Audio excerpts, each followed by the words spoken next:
श्री सद्गुरु महाराज की जय। श्री सद्गुरु महाराज की जय। अभी हम लोग श्री रामचरितमानस द्वितीय सोपान अयोध्या कांड से श्रवण कर रहे थे। कर्म प्रधान विश्व रचि राखा, जो जस करे सो तस फल चखा। कर्म प्रधान है।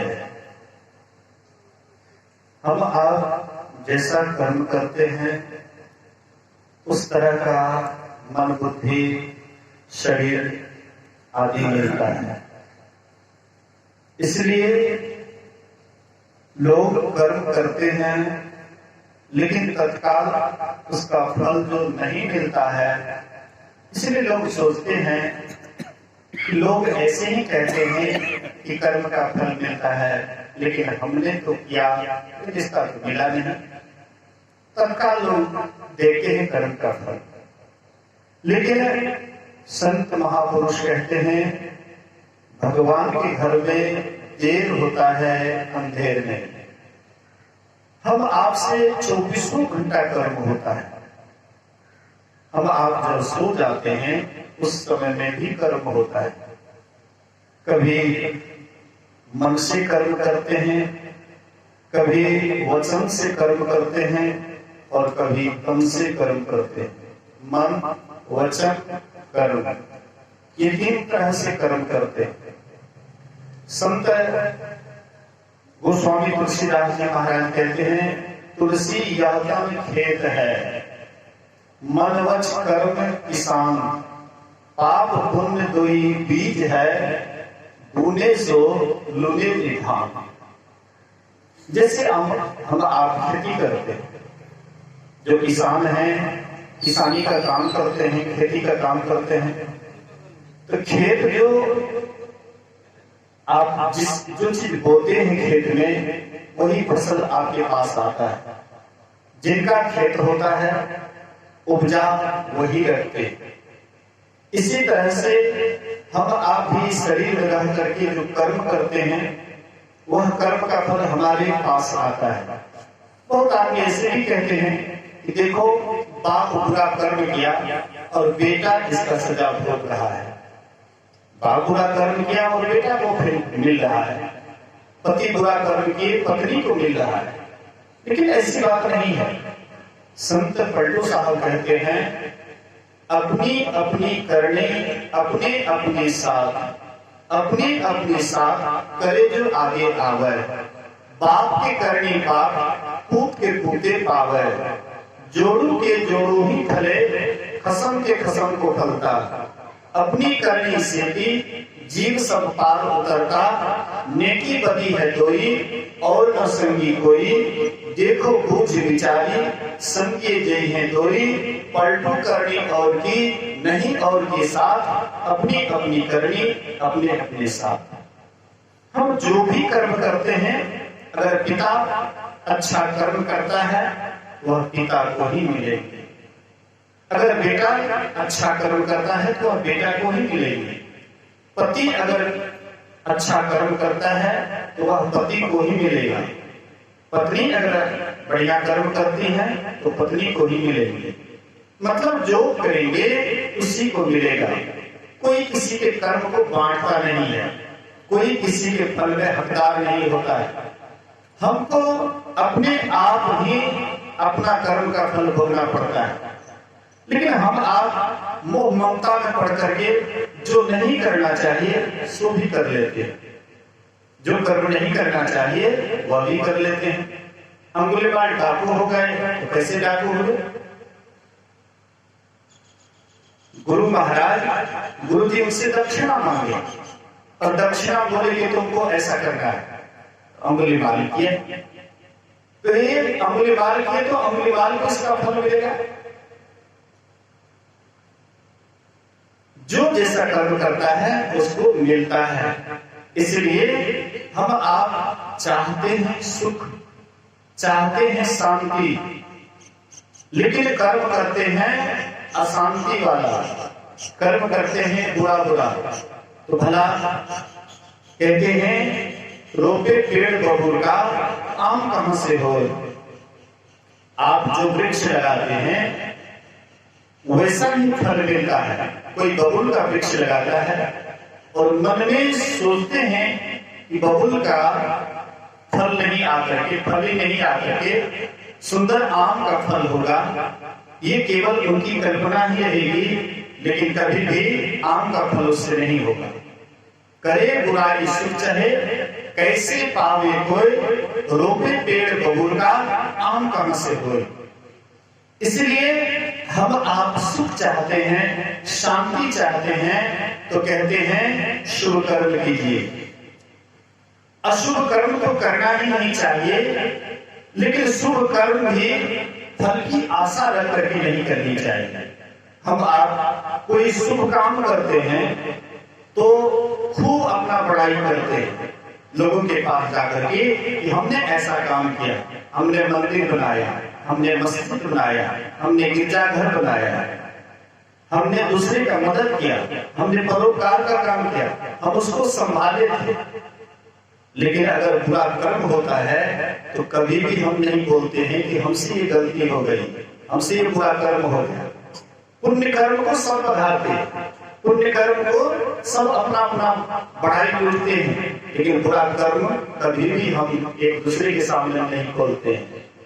जैसे आग रहती है लेकिन ऊपर से पछौनी लग जाता है, तो हम आप सोचते हैं कि आग नहीं है, लेकिन जब आग लात जब पड़ता है तो तुरंत लात आपका जल जाता है।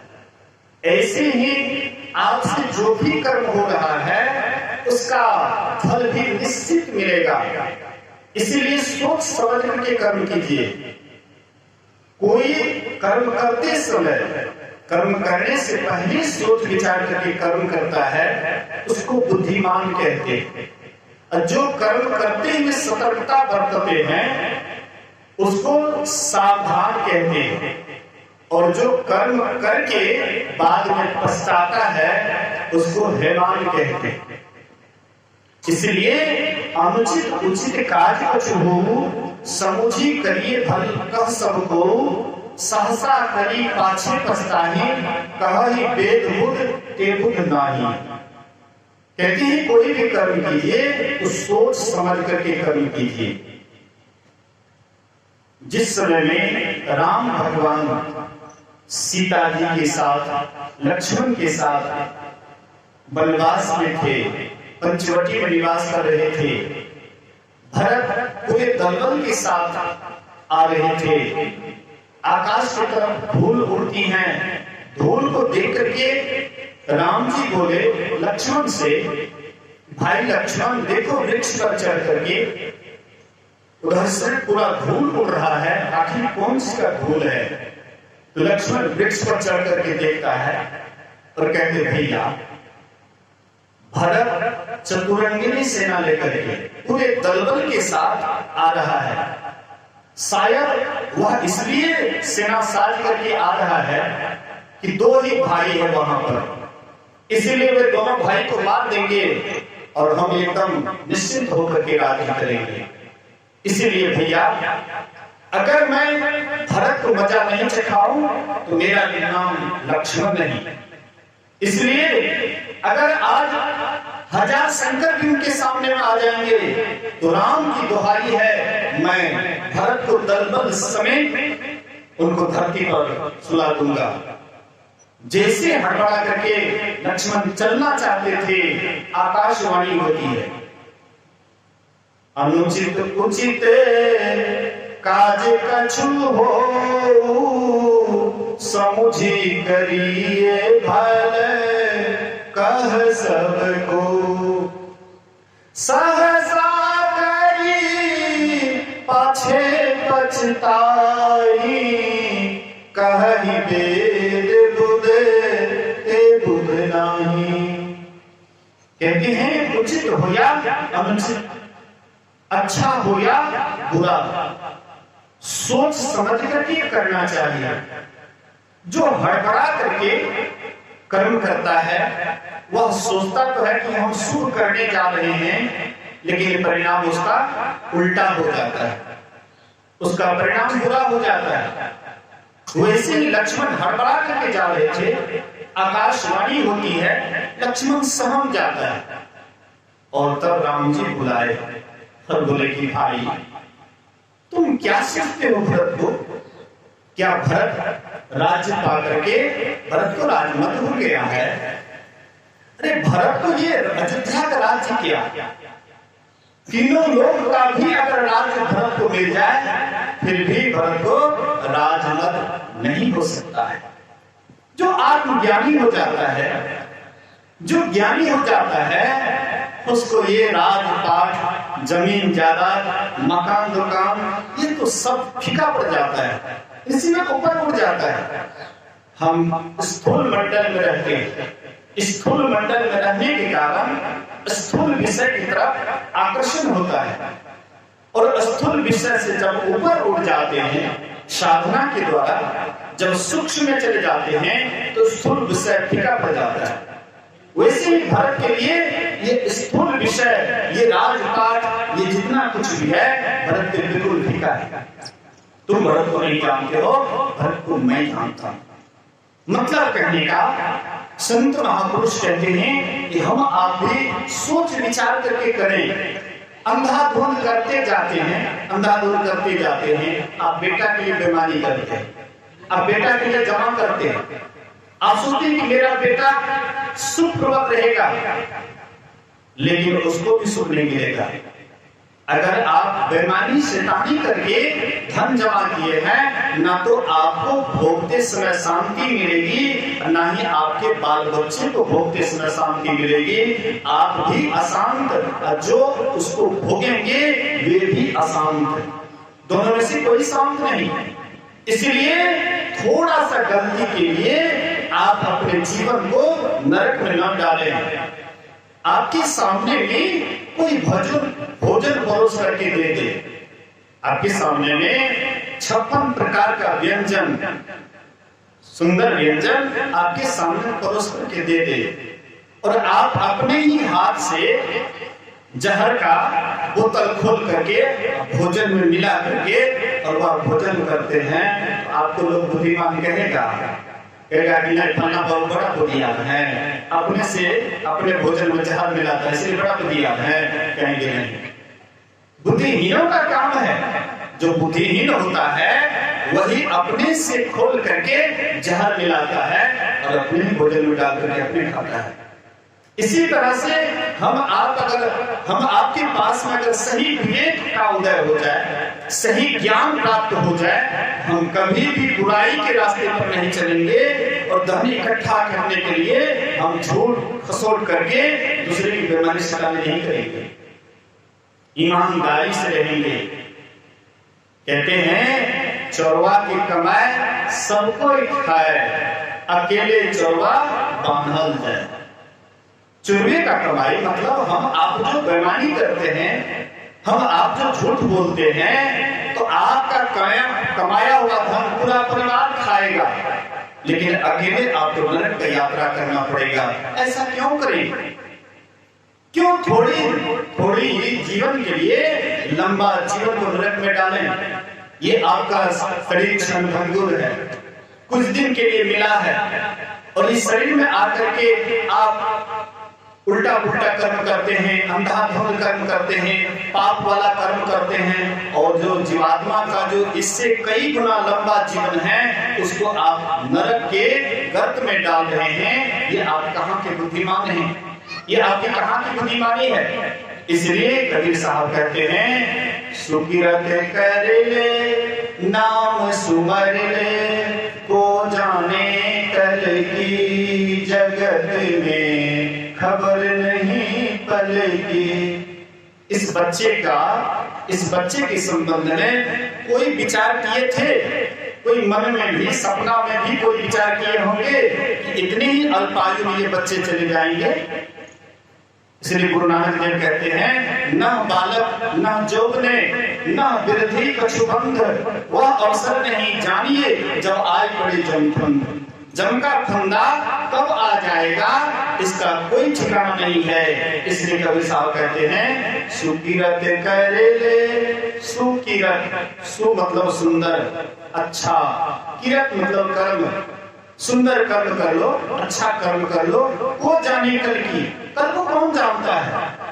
जगत में खबर नहीं पल की, आपका श्वास जो निकल रहा है लोग करके आएंगे कि नहीं आएंगे इसका भी गारंटी नहीं है। लेकिन हम तो इतना निश्चिंत से पड़े हुए हैं, जैसे लगता है कि यहाँ पर हम सब दिन रहेंगे, यहाँ से जाना ही नहीं है, एकदम पूरा निश्चिंत होकर के पड़े हुए हैं, हमको जाना नहीं है।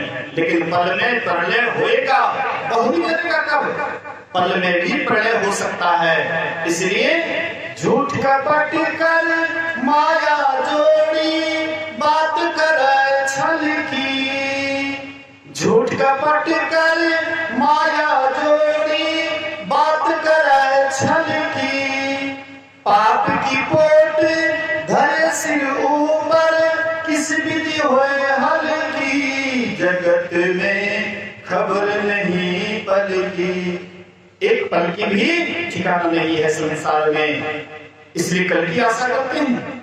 यह मन तो है हस्ती मस्ती, काया मिट्टी की, यह मन तो है हस्ती मस्ती, काया मिट्टी की, श्वास श्वास में नाम सुमर ले, अवधि घटे तन की, जगत में खबर नहीं पल की। आपके पास जो श्वास मिला है वह गिनती करके मिला है, गिनती के साथ साथ परमात्मा ने आपको श्वास दिया है, और वह गिनती पूरा होगा, बस आपको यहाँ से यात्रा करना पड़ेगा। जिनके पास में जितनी आयु की पूंजी है, श्वास रूपी पूंजी है, तब तक ही वे ठहरेंगे। जैसे श्वास रूपी पूंजी खत्म हुआ वैसे ही वे चल देंगे। उस समय में यमराज ये नहीं देखेंगे वह बच्चा है, जवान है, बूढ़ा है, नहीं देखेंगे, सीधे लेकर के चले जाएंगे। इसलिए यह मन तो है हस्ती मस्ती, काया मिट्टी की, श्वास श्वास में नाम सुमर ले, अवधि घटे तन की, जगत में खबर नहीं पल की। काया अंदर हंसा बोले, खुशियां कर दिल की, जब यह हंसा निकल जाएंगे मिट्टी जंगल की, जगत में खबर नहीं पल की।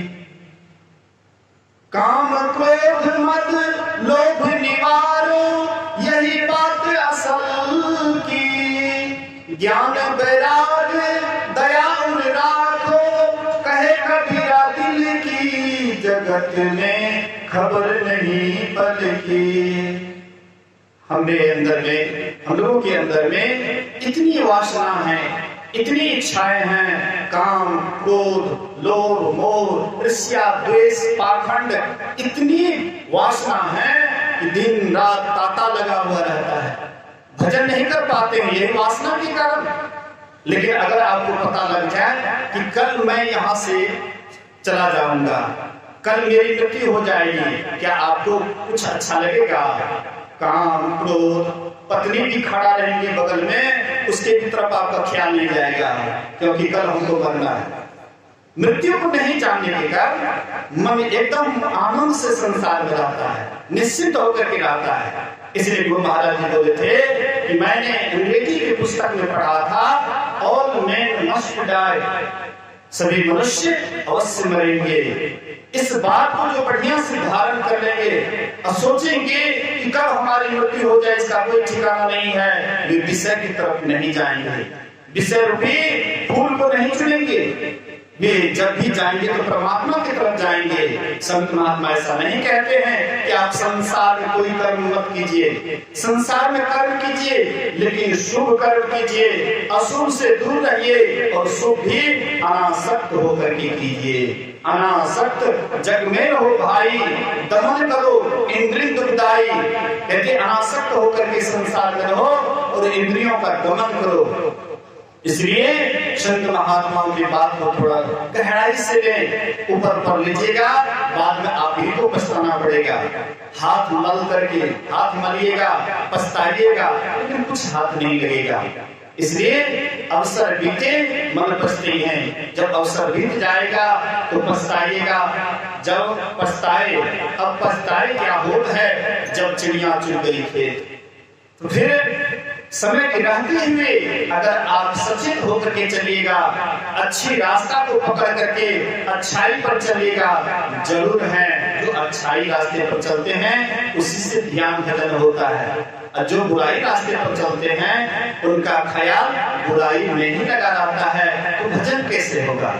भजन करने के लिए तन मन पवित्र होना चाहिए, और जब तक तन मन पवित्र नहीं होगा तो भजन नहीं हो सकता है। इसीलिए हम आप थोड़ा इस पर गौर करें। बहुत आदमी ऐसा भी सोचते हैं कि चलो भाई उल्टा पुल्टा कर्म कर लेते हैं, लेकिन सावन भादों का जब समय आएगा ना तो सुल्तानगंज में पानी भरेंगे और जाएंगे भोले बाबा को पानी चढ़ा देंगे, सारा पाप हमारा धुल करके समाप्त हो जाएगा।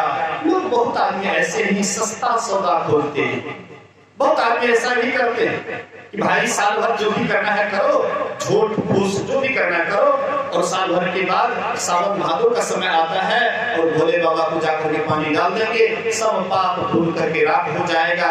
लेकिन आप थोड़ा सा विचार कीजिए, हमारे महाभारत युद्ध में एक महाराज युधिष्ठिर हुए, बड़े धर्मात्मा थे, बड़े धर्मात्मा थे, बड़े न्यायिक राजा थे, बड़ा अच्छा न्याय करते थे। और वे भी एक छोटा सा झूठ बोलने के कारण, वो भी अपने मन से नहीं बल्कि भगवान कृष्ण के प्रेरणा से, उनके कहने पर वे झूठ बोले, और वो भी पूरा झूठ नहीं बोले, अधकिचड़ा झूठ बोले, बोलते बोलते भी डरते हुए बोले। लेकिन हम लोग तो डायरेक्ट झूठ बोलते हैं, लेकिन वे इनडायरेक्ट झूठ बोले। अश्वत्थामा नरो हतो वा कुंजरो, अश्वत्थामा नाम का हाथी मारा या मनुष्य, क्या उसको मालूम नहीं था? लेकिन थोड़ा लगा करके झूठ बोले, लेकिन इसका सजा भी उनको मिला। वे जब नरक के रास्ते से जाने लगे तो बड़ा दुर्गंध, बहुत हलचल, आवाज आ रहा था। बोले कि ये कहाँ का हलचल है, ये दुर्गंध कहाँ से आती है? बोले कि नरक में सभी जीव पड़े हुए, उनको दंड दिया जा रहा है, 2 मुहूर्त तक उनको भी नरक में रहना पड़ा, एक छोटा सा झूठ बोलने के कारण। और हम आप सोचते हैं कि चलो भाई जो भी पाप करते हैं एक बार जाएंगे भोले बाबा को पानी डाल देंगे तो सारा पाप धुल करके राख हो जाएगा। ऐसी बात नहीं है। साल भर तक जो आपने पाप किया है, साल भर का जितना पाप का भंडार होगा वो अलग होगा, और जो आपने 2-4 रोज तीर्थ जाने में, भोले बाबा को पानी चढ़ाने में पुण्य किया है, वो भी आपके पास में ये अलग होगा, और दोनों की सजा आपको भोगना पड़ेगा। जितने जो संख्या में आपने किया है उसको उसी तरह से भोगना पड़ेगा। संत महापुरुष कहते हैं एक उपाय है, अगर तुम पाप पुण्य से छूटना चाहते हो, एक उपाय है, यदि सैल समम पापम विस्तृणम बहुयोजनम विद्यते ध्यान योगेन नान्य भेदः कदाचन। पहले आपसे जो भी गलती हो गई उसके तरफ ध्यान नहीं देते हुए, संयमित जीवन बिताते हुए, महापुरुषों के चरण शरण में जाकर के उनसे सद्गति जान करके पवित्र जीवन बिताने लगे, साधना करने लगे, तो आपका पाप सारा धुल करके खत्म हो जाएगा। यही मानुष देह सवैया में करो परमेश्वर में प्यार, कर्म धर्म को जला खाक कर देंगे तुमको तार। इसलिए संत महात्मा कहते हैं ध्यान कीजिए, ध्यान से मन पवित्र होता है। सत्संग यह तन का भोजन अन्न है, मन का भोजन सत्संग, आत्मा का भोजन ध्यान है। कहते हैं सब संत। इसलिए ध्यान कीजिए, महापुरुषों से जान करके मन मना कीजिएगा, उससे आपकी उद्गति नहीं होगी। कोई महापुरुष के पास जाइए और उनसे उनकी सेवा कीजिए, उनसे सेवा करके और ये जो आपको बतलाते हैं उस रास्ते पर चलिएगा, आपका इहलोक और परलोक दोनों जीवन संवरेगा। तो ये जो